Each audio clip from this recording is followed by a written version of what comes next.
nós vamos dar continuidade à leitura de Rainha de Catway. Então, né, mais um dia de leitura hoje.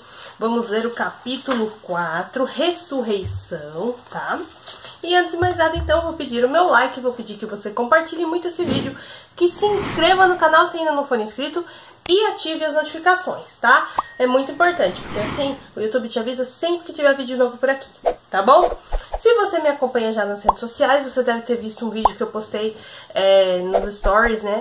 Falando aí, né, que eu tô numa correria, eu fui bem ousada aí na programação de novembro. De fato, gente, isso é uma coisa que eu fico muito pé da vida comigo mesmo, porque, tipo, eu me propus a fazer um negócio e eu não tô dando conta, entendeu? Mas assim, como eu falei lá nos stories, conforme eu for terminando, eu vou postando os vídeos aqui pra vocês. Não vai, infelizmente, eu não tô conseguindo dar conta de postar nos dias, conforme eu tinha planejado no cronograma, mas assim que eu for concluindo, né, edição e tal, eu venho e posto aqui, tá bom, pra vocês. Então, mil perdões, tá bom, por não estar dando conta de seguir aí certinho o cronograma e tal, mas realmente foi fora né, da minha... Porque não tem como, né, cara?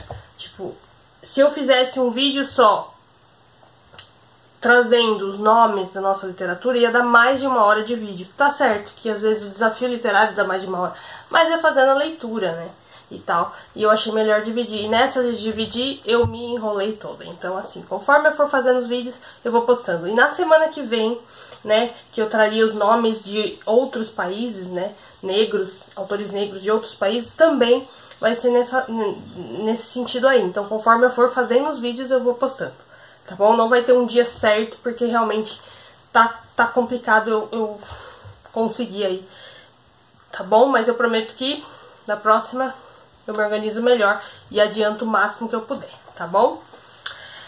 Então vamos começar a leitura do capítulo 4, Ressurreição.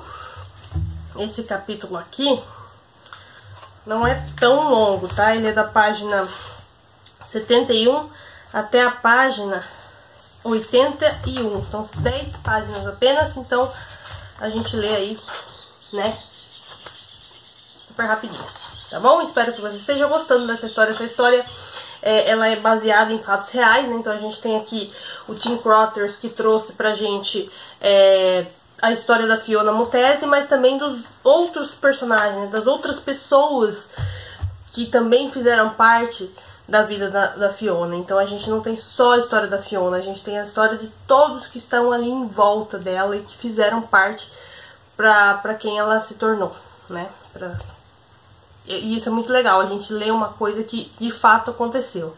É fantástico. Então bora lá começar a ler o capítulo Ressurreição, tá? Mais um capítulo que se inicia com parênteses aqui, ó, com aspas, né? Parênteses não, aspas, meu Deus, parênteses, tô louca. Aspas, né? Não tenho lembranças do meu pai, diz Fiona. Eu era tão nova que nem sabia como ele tinha morrido.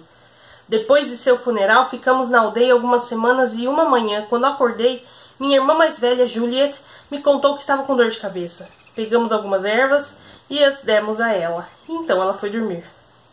Na manhã seguinte, a encontramos morta na cama. É disso que eu me lembro. Só Deus sabe que dia a criança nasceu. Não existe certidão de nascimento. Nenhuma espécie de documento. Não se dão ao trabalho de lidar com esse tipo de papelada nas clínicas de Catway. Muitos africanos supõem o dia em que nasceram através de nada mais específico que determinado ano marcado por algum evento significativo na história de seu país. Em Uganda, muitas pessoas sabem mais ou menos quando foram seus aniversários por causa de alguma guerra. Harriet acredita que sua terceira filha nasceu em 1996, mas não sabe em qual dia e não entende por que alguém precisaria saber, considerando que ninguém comemora aniversário na favela. Como é analfabeta, Harriet não deu um nome à sua filha recém-nascida, apenas um som. A prima de Harriet, Millie Nanteza, dera a todas as filhas nomes começando com o som de F. Harriet gostava daquilo. Nanteza dera a uma das suas filhas o som Fiona. O nome jamais foi soletrado. Quando perguntam a Harriet como o nome de sua filha é soletrado, ela não compreende a pergunta. A resposta não seria determinada por nenhum meio oficial durante muitos anos. Fiona tinha cerca de 3 anos de idade quando seu pai morreu e sua vida virou de cabeça para baixo. Ela estava se preparando para entrar no jardim de infância. E de repente ela já não era mais criança, e sim uma trabalhadora. A viúva Harriet precisava que todos os seus filhos fizessem parte de sua força de trabalho. E quando Harriet voltou de Buiubu para sua casa depois do segundo funeral que sua família tivera em 3 semanas, ela perdera seu emprego na New African Child School, e a família havia sido despejada de seu lar em Salama Road. Knight e Brian, que tinham respectivamente 13 e 6 anos de idade, saíram da escola para ajudar a sustentar a família. Depois da morte de meu marido, eu fiquei sozinha com um monte de filhos e não conseguia pagar aluguel, diz Harriet. A vida era tão terrível, eu não podia pagar suas escolas e não lhes deixavam fazer provas nem ter boletins. Finalmente precisei escolher entre educar meus filhos ou alimentá-los. Um dia depois de ver uma criança andando pela favela vendendo milho cozido de uma panela na cabeça, Harriet, acreditando não ter outra escolha, decidiu que sua família faria o mesmo. E toda manhã ela ia até o mercado da rua de Kibuyi e comprava milho, geralmente com dinheiro emprestado. E em seguida Harriet o cozinhava e ela e seus filhos andavam com ele vendendo na favela. Às vezes você podia ficar muito cansado porque caminhava longas distâncias com o milho na cabeça sem ninguém comprar, diz Brian. E principalmente eu me sentia mal pelo que estávamos fazendo. Todos queríamos estar na escola. Chegava às 5 da tarde e todos os meus amigos estavam brincando e eu queria me juntar a eles, mas era um dos horários em que nossa mãe nos mandava ir vender o milho. Quando Fiona tinha cerca de 5 anos de idade, Harriet começou a mandá-la sozinha pela favela todo dia, carregando uma panela de milho sobre a cabeça. Ela vendia durante as manhãs e tardes. Fiona carregava 20 espigas de milho e cada uma era vendida por 100 shillings, 6 centavos de dólar americano. Uma carga que valia 2.000 shillings, mas uma garota de 5 anos raramente voltava com aquilo. Havia momentos em que você cruzava com algumas crianças de rua e elas batiam em você, roubavam seu milho e iam embora, conta Fiona. Às vezes elas levavam até o dinheiro que você tinha dado tão duro para ganhar e você voltava para casa sem nada. Era realmente muito difícil, porque eu ia para casa chorando e não podia expressar nada para minha mãe, porque ela também estava se sentindo muito mal por tudo aquilo e estava se preparando para me bater. Então, era um momento terrível.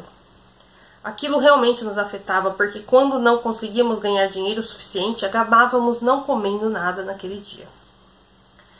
Houve diversos dias em que Harriet não tinha comida para seus filhos. Eles geralmente não tomavam café da manhã. Às vezes Harriet conseguia juntar um pouco de arroz para uma refeição ao meio-dia. Uma xícara de chá geralmente precisava ser o bastante para o jantar. Sempre que não havia comida suficiente para a família toda, Harriet ficava em jejum.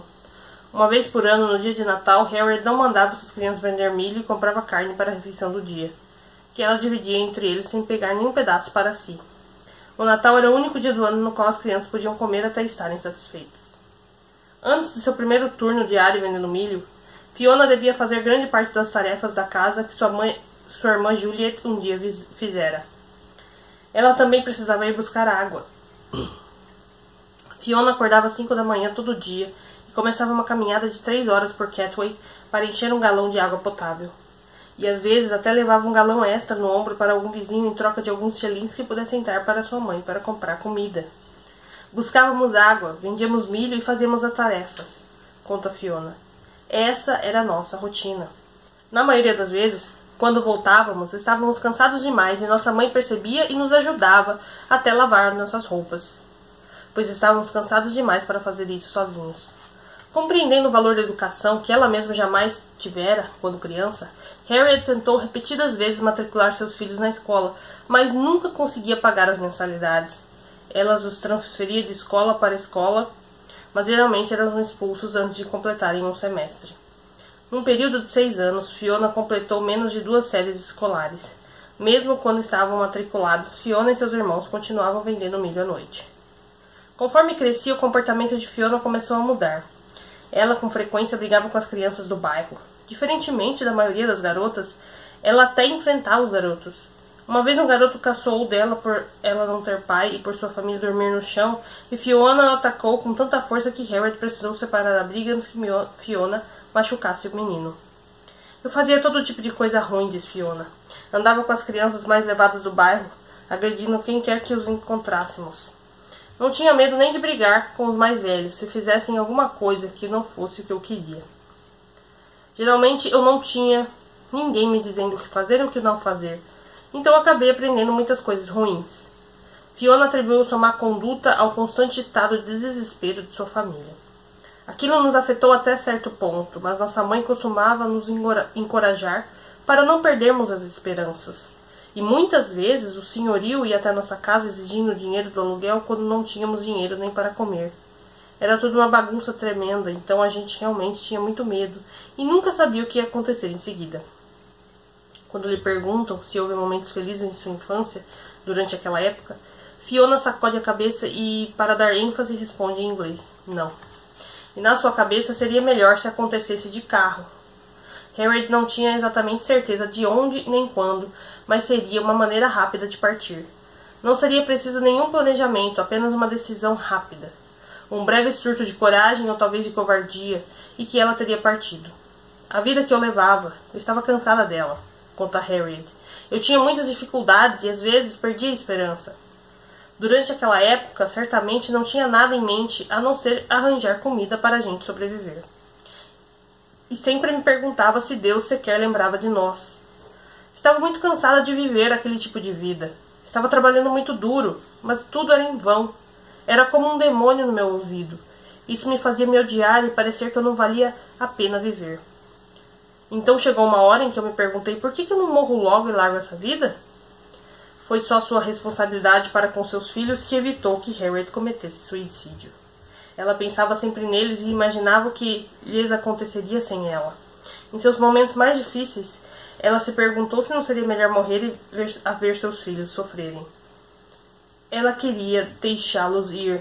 Em algum lugar de Catway, Harriet Nakul chegou àquele sombrio ponto sem volta quando começou a pensar: será que meus filhos realmente ficariam pior sem mim do que estão agora?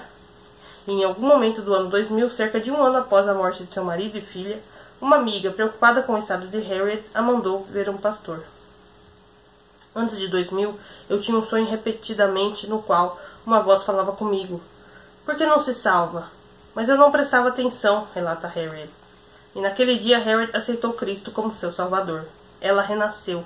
Então o pastor relatou uma profecia.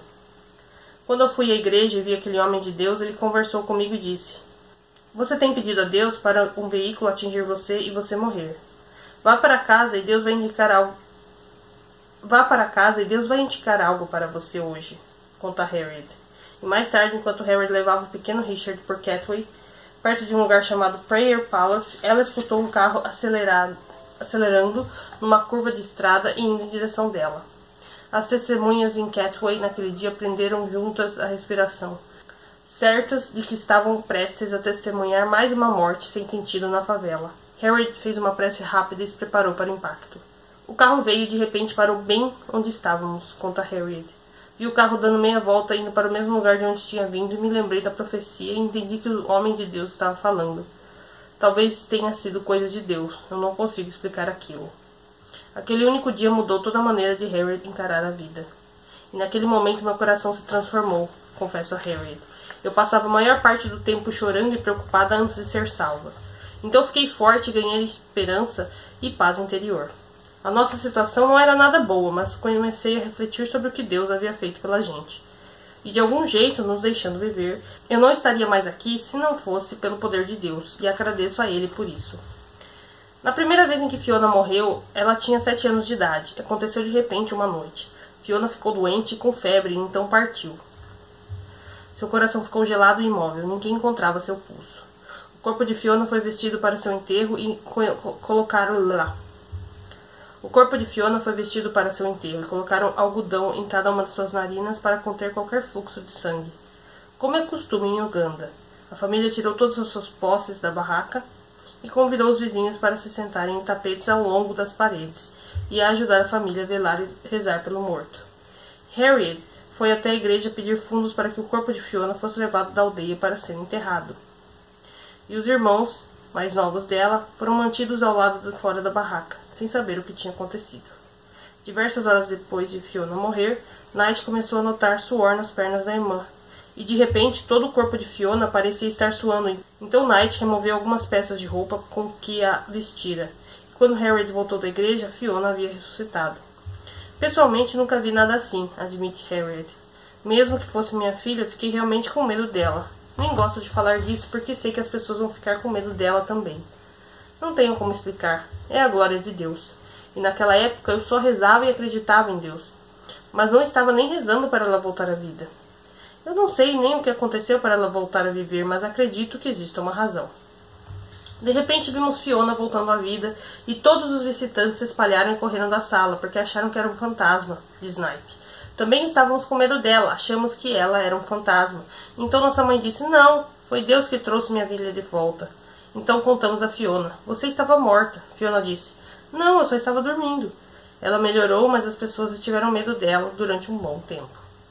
Alguns dos vizinhos que estavam no velório de Fiona naquela noite se recusaram a ter mais qualquer tipo de contato com a garota e começaram a chamá-la de a garota que voltou dos mortos. Cerca de um ano depois, Fiona morreu mais uma vez. Ela ficou gravemente doente e Harry implorou por dinheiro para uma das suas irmãs para levá-la ao hospital. Por mais que Harry nunca tenha recebido um diagnóstico, ela acredita que sua filha estava em um estado grave de malária, uma doença contraída com a frequência de um resfriado comum em Catway, e que Fiona já tivera muitas vezes antes. Fiona perdera a consciência e foi preciso remover fluido da sua espinha. Harriet foi informada de que a condição de sua filha era muito grave. Eu fiquei com tanto medo, diz Harriet. Me disseram que quando removem água da espinha de alguém, as chances de ela sobreviver são muito poucas. Sabia que Fiona ia morrer, assim como Juliet antes dela. Harriet deixou Knight com Fiona, por já ter certeza do destino de Fiona, e não conseguir suportar a ideia de perder mais uma filha. Ela levou Brian e Richard para tentar juntar dinheiro para o enterro de Fiona, e vários dias depois Fiona espantou os médicos ao se recuperar subitamente. Eu fiquei muito surpresa com a recuperação de Fiona, diz Harriet. Talvez não fosse a hora dela. Deve ter sido o plano de Deus. Acredito que exista intervenção divina na vida da minha filha. Fiona acrescenta. Não me lembro de nada daqueles dias, a não ser que quando fui para casa minha mãe me disse, você morreu por 2 dias. Harriet perdera tudo o que tinha, exceto por seus filhos e um colchão. Agora o colchão não existia mais. Harriet tinha oferecido seu colchão em troca de dinheiro emprestado para vender mandioca no mercado de Kibuye. Quando em uma semana o negócio faliu, o colchão estava perdido. Harriet e seus filhos não tinham no que dormir. E naquela época eles haviam ido morar com a mãe de Harriet num pequeno barraco em Catway, onde mal cabia uma pessoa, mas onde dormiam 6. Um dia o senhorinho apareceu e lhes disse que se não pagassem o aluguel teriam que ir embora imediatamente, e elas não tinham dinheiro. Então a família se mudou para outro barraco na zona de Kazimbu.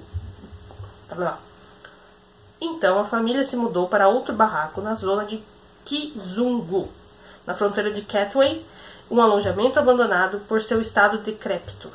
Logo depois de chegarem lá, a mãe de Harriet morreu. A família continuou lá, apesar de um dia, ao chegar em casa, descobrirem que tudo o que tinham havia sido roubado, pois não tinham dinheiro para pôr um cadeado na porta, e pouco depois a casa desmoronou. Na época, Harriet não tinha dinheiro para alugar outra casa, então ela implorou ao seu irmão de criação, Juma Sukunkuma, para deixar sua família ficar com ele no barraco de 2 quartos que ele alugava na favela, próxima de Natete. Harriet não sabia até chegar lá que Serunkuma praticava bruxaria. Em algumas noites, Serunkuma acordava Harriet e as crianças às 3 da manhã e insistia para que saíssem enquanto ele fazia os rituais, como matar uma galinha e espalhar seu sangue pelo barraco. Serunkuma alegava constantemente que alguém estava urinando em seu quarto, mesmo mantendo-o trancado. Ele reclamava que não estava mais ganhando quanto ganhava e que a presença de Harriet não deixava arranjar uma esposa. Ele me dizia que tudo na vida dele virara uma bagunça, conta Harriet. Ele irrigava algumas flores com cerveja local e elas secavam. Parecia que ele achava que tínhamos desorganizado seus espíritos. Serunkuma finalmente mandou Harriet e sua família embora. Eu disse a meus filhos que não era seguro ficar com ele. Tinha medo de eles nos sacrificar, esquartejar, então precisei sair da casa dele e ir para a rua. Como não tinha outra escolha, Harriet e seus filhos ficaram na rua perto do mercado de Kibuye. A única outra opção de abrigo era voltar para a aldeia de seu pai em Sita, mas Harriet não tinha dinheiro para o transporte e sequer sabia se seria bem-vinda. Durante o tempo em que dormimos na rua, eu não sabia se algum dia conseguiríamos outra casa para morar, diz Fiona. Dormíamos na rua e as pessoas riam da gente. O plano da nossa mãe era um dia voltar para a aldeia. E dia após dia, na rua, Harriet dividia uma única mandioca entre seus filhos, enquanto ela só bebia água. Harriet sobrevivia de pequenas doações de amigos na igreja, que finalmente a convenceram de que morar na rua não era seguro para seus filhos e que ela devia levar sua família para dormir na igreja, depois que ela esvaziasse à noite. Naquele terrível momento, Knight pensou numa solução. Ela deixou a família da rua e tomou uma decisão que estava ressentindo durante um bom tempo. A mesma decisão que sua mãe fizera num momento parecido de desespero. Precisei sair e arranjar um homem, e comecei a ficar com aquele homem, conta Knight. Então, quando arranjei aquele homem, não foi a coisa certa a fazer, porque eu não tinha muita idade, eu tinha 15 anos, mas não tinha opção, e agora ele me dava algum dinheiro para sustentar minha família. Então foi assim que Deus nos tirou das ruas. E depois de 3 semanas na rua, com um presente de 40 mil shillings do homem com quem Knight estava morando, Harriet alugou um quarto no distrito de Massaja, onde a família ficou por volta de 4 meses até a estrutura ser demolida, porque o senhorio queria construir uma estrutura mais resistente. Então, mais uma vez, Harriet mudou-se com a sua família para um barraco em Catway, a 6ª vez em 5 anos. Para pagar o aluguel de cada um desses humildes alojamentos, Harriet voltou a trabalhar no mercado de Kibuye, um caótico bazar ao ar livre que oferece de tudo, de verduras a roupas íntimas, a pasta de dentes, a louça. Grande parte em meio à lama, num local marcado por gado que defecava na rua. Harriet não desistiu depois de seu primeiro fracasso no mercado, mas só tentou novamente depois de aprender com seus erros. Ela não vendeu mais mandioca, que se revelou ser um artigo caro e de validade curta, escolhendo em vez disso vender curry em pó, que era muito mais barato e durável. Com o tempo, Harriet aumentou seu inventário, incluindo folhas de chá, abacates e berinjelas, que ela normalmente vende em uma barraca de madeira debaixo de um frágil guarda-chuva que praticamente não oferece proteção alguma contra o sol escaldante. 6 dias por semana, ela sai de casa às 2 da manhã para uma caminhada de 5 quilômetros até os fazendeiros que levam suas mercadorias a Kampala para compra, e então revende as mercadorias por com um pequeno lucro que ela espera somar o suficiente a cada mês para pagar o aluguel e para dar a seus filhos uma refeição diária de arroz. Por causa de seu trabalho, Harriet geralmente fica ausente do barraco da família e seus filhos nunca sabem quando ela vai voltar, e às vezes Harriet passa vários dias sem vê-los. Quando acordo de manhã, entrego meus filhos nas mãos de Deus, diz ela. Nem sempre sei onde meus filhos estão. Deus é como o pai deles. Um dia, quando chegou a hora de sair à noite para vender milho, Brian não foi encontrado. Antes de seu acidente com a bicicleta, ele começara a sumir todo dia no mesmo horário. Curiosa, sua irmãzinha tentava segui-lo, mas Fiona sempre perdia seu irmão em meio ao labirinto de vielas de Catway. Ela não conseguia acompanhar o seu passo. Porém, nesse dia, talvez motivada pela possibilidade de encontrar comida, num dia em que não tinha nada para comer, Fiona conseguiu seguir Brian por 5 quilômetros até um lote abandonado do lixão que estava sendo usado como campo de futebol. Fiona observou de longe Brian jogar futebol com um grupo de meninos, vigiados por um jovem treinador. Ela observou o treinador e gostou de como ele participava do jogo, e parecia gostar das crianças de verdade. E depois de mais ou menos 1 hora, a partida de futebol acabou. Brian e os outros meninos então adentraram mais o vale de Catway, na direção do coração de Nequerê. Fiona continuou seguindo seu irmão, até o menino chamado Geraldo se virar, ver Fiona e dizer: Brian, sua irmã está vindo. Brian voltou até onde Fiona estava e insistiu para que ela fosse para casa. E depois de resistir inicialmente, Fiona deu meia volta e começou a caminhar de volta para casa. Mas se virou novamente e recomeçou sua determinada perseguição ao irmão, até chegar a um alpendre empoeirado do outro lado da rua, do barraco de Hakim Sewaya. Brian desapareceu lá dentro. Fiona espiou cuidadosamente de um canto para ver aonde ele tinha ido. Vi que havia várias crianças sentadas e estavam todas olhando para umas coisas bonitas que ela não sabia o que eram.